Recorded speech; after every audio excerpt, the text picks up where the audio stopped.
Halo, Assalamualaikum anak-anak kelas 4. Bertemu kembali ya bersama Bu El. Hari ini kita akan belajar subtema 3, yaitu bersyukur atas keberagaman. Nah, karena Indonesia itu mempunyai keberagaman yang sangat banyak, maka kita harus mensyukurinya karena kita dapat menikmatinya. Yang pertama yaitu keberagaman makanan tradisional. Kira-kira apa ya makanan favorit daerah kita, yaitu Jawa Barat? Nah, anak-anak bisa lihat nih makanan-makanan tradisional di berbagai provinsi. Nah, dari Jawa Barat ada lontong sayur, kemudian dari Yogyakarta ada nasi gudeg, dan dari Provinsi Jawa Timur yaitu nasi pecel. Untuk lebih jelasnya lagi, yuk kita lihat makanan tradisional dari Provinsi Jawa Barat. Ada nasi liwet dan nasi timbel. Yang kedua, makanan tradisional dari Provinsi Jawa Tengah. Ada sego godok dan nasi gandul. Kemudian dari Provinsi Sumatera Utara ada bubur Manado. Nah, anak-anak, di beberapa daerah makanan tradisional itu ditawarkannya dengan secara berkeliling dengan membunyikan alat yang mempunyai suara nyaring yang terdengar.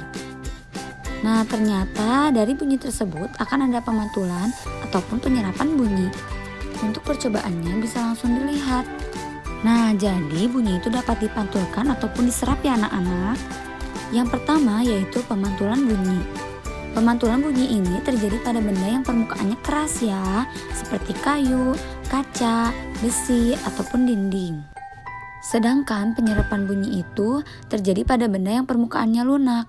Contohnya adalah kertas, kain, busa, ataupun karpet. Nah, kemudian Indonesia pun mempunyai rumah adat yang beragam. Kita harus mensyukurinya loh. Yuk kita lihat rumah adatnya. Yang pertama yaitu rumah adat Rumah Gadang dari Provinsi Sumatera Barat. Kemudian rumah Aceh dari Provinsi Nangro Aceh Darussalam. Kemudian ada rumah Balai Batak Toba dari Sumatera Utara. Kemudian ada rumah adat Tongkonan dari Sulawesi Selatan. Lalu ada rumah Bayi Leo dari Provinsi Maluku. Nah, ternyata rumah adat kita itu sangat beragam ya. Tapi meskipun kita berbeda, kita harus saling bekerja sama. Karena kerjasama dalam perbedaan itu akan semakin memperkaya kita loh.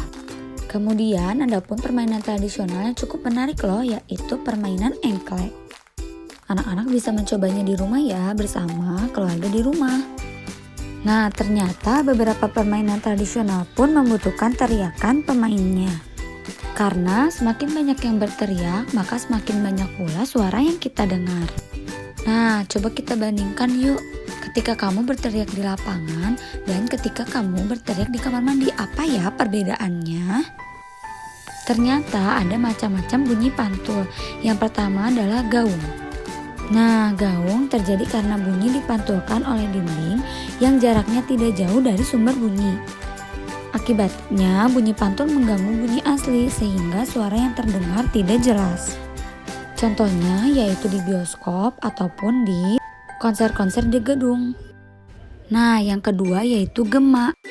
Gema terjadi karena bunyi dipantulkan oleh dinding yang jaraknya jauh dari sumber bunyi.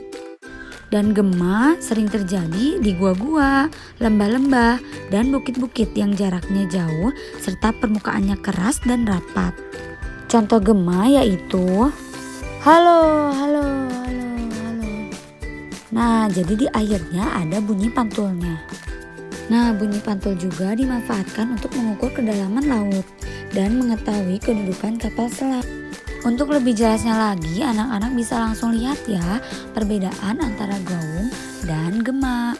Sekian pembelajaran hari ini, anak-anak tetap semangat belajar dan jangan lupa tetap jaga kesehatan ya.